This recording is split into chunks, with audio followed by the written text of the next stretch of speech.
Olá, eu sou Hassen, livro de Salmos, Salmo 110, verso 6 diz assim: Ele julga entre as nações, enche-as de cadáveres, esmagará cabeças por toda a terra.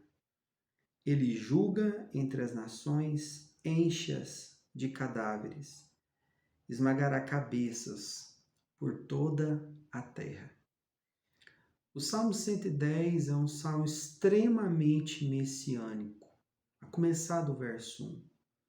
O verso 1 deixa bem claro, o autor mostra, de que Cristo ressurreto estará sentado ao lado de Deus Pai, de forma em que o Deus Pai soberano há de esmagar todos os que se opõem, os inimigos de seu Filho ressurreto Jesus Cristo. E por aí vai.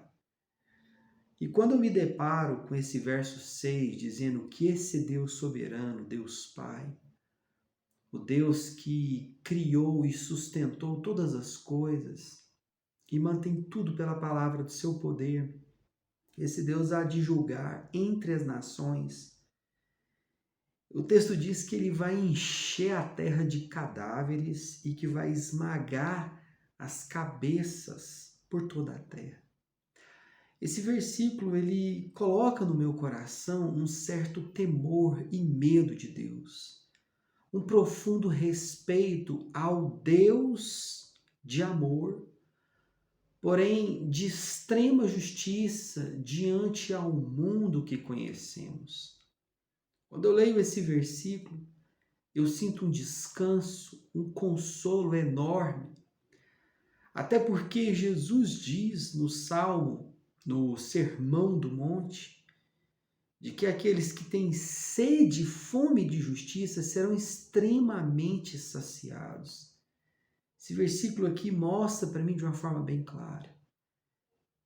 Hoje eu estava lendo a história de Acabe e Jezabel, um rei e uma rainha extremamente demoníacos, totalmente usados pelo diabo, totalmente contrários a Deus, mataram, exterminaram centenas de profetas do Senhor, deturparam, desviaram, contaminaram, sujaram Israel a tal ponto que depois deles, os filhos e netos tiveram dificuldades. Só lá em Joás, que a Bíblia diz que Israel começou a ter alguma mudança, mas mesmo assim Joás ainda teve dificuldade de destruir os altares dos quais o povo ainda sacrificava.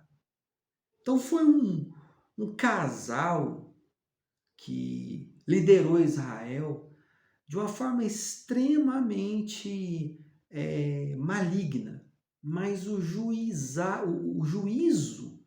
veio sobre eles. Gente, foi um juízo de Deus muito, muito horrível.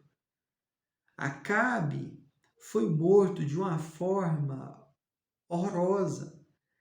E pelo fato dele ser da descendência, de ter sido filho de Josafá, alguém que Deus via com bons olhos, foi sepultado, questão nem sepultado ele seria.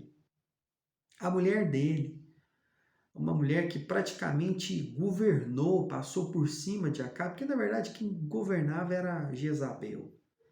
Existe até aquela expressão que para todo homem omisso, banana como Acabe, sempre tem uma Jezabel por trás, uma mulher que manda.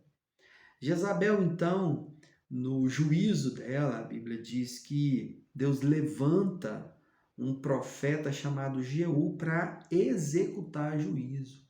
E ele vai fazer isso. Ele vai executar o juízo na vida de Acabe e na vida de Jezabel. E a Bíblia diz que ela estava numa torre.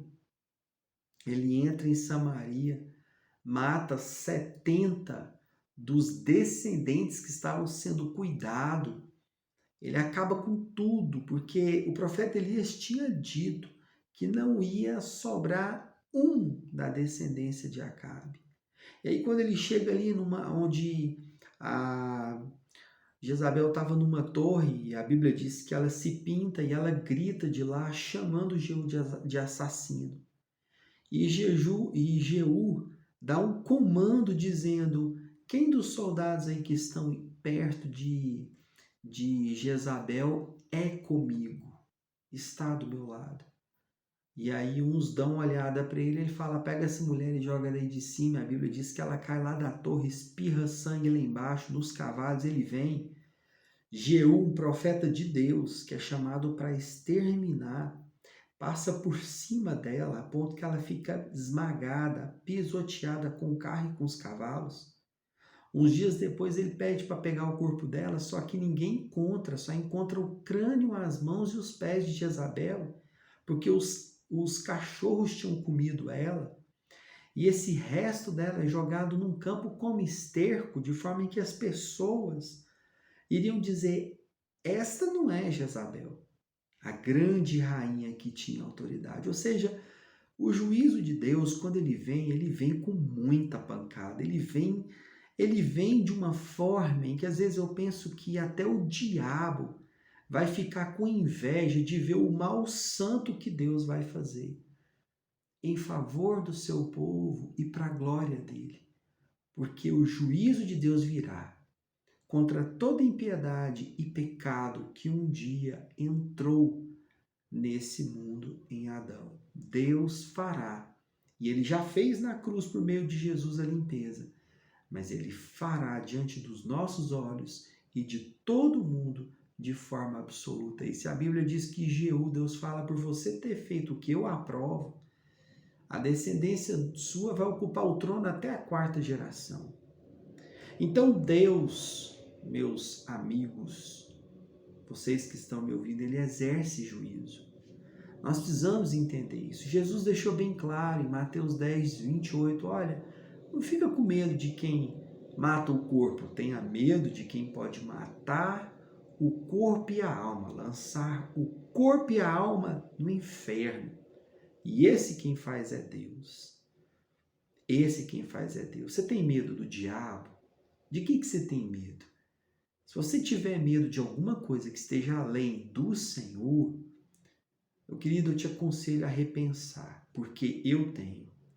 Eu tenho amor por Deus e o meu amor me ensina a temê-lo e ver o poder dele em meio ao ímpio. E isso traz descanso porque eu em Cristo Jesus fui salvo e eu não vou contemplar a ira desse Deus. Eu vou contemplar o amor dele, a graça dele. Ele, aqueles que confessam o nome dele, ele dirá como está lá em Mateus: vinde, meus filhos, benditos de meu Pai, entrai à minha direita, porque tem um lugarzinho preparado para vocês, benditos de meu Pai. Agora, os cães, os traidores, à esquerda, para juízo, para choro e ranger de dentes. Então deixa eu te dizer uma coisa, o juízo vem. E a mudança, a transformação que desejamos nessa terra não vem de política. Quando eu olho para esses homens, chefes de estados, as autoridades do mundo, o Putin, o Xi Jinping, e sei lá, outros que a gente olha, a gente tem medo do tamanho poder que eles têm. Diante de Jesus, do nosso Deus Pai, eles não passam de marionetes. E nós precisamos descansar em Cristo. Não é em nenhum político, em nenhum presidente.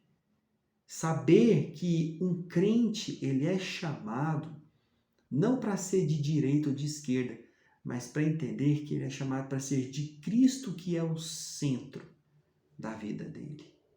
Então entenda isso. Tome cuidado com essas bandeiras que você às vezes está levantando, seja de A ou B, de política, porque a mudança virá, o juízo, a transformação do mundo virá em Deus por meio de Jesus Cristo. Ele julga entre as nações, ele enche-as de cadáveres e vai esmagar cabeças por toda a terra. Glorificado seja o meu Deus por isso. Eu descanso no juízo de Deus e não no juízo dos homens e numa pseudo-honestidade ou caráter que nenhum homem vai ter nessa terra a não ser em Cristo. O meu coração está absolutamente descansado em Jesus, que será o juízo de Deus, que Ele é e será o amor e o juízo de Deus encarnado. Porque a Bíblia diz que Jesus virá, e Ele virá com os anjos, com as milícias buscar o teu povo. E aqueles que não pertencem, eu não sei nem o que dizer. Então guarde isso. O juízo de Deus é para a glória de Deus, é para o teu consolo, é para o teu descanso e é para você saber que é nele que todas as coisas serão transformadas. Que Deus te abençoe.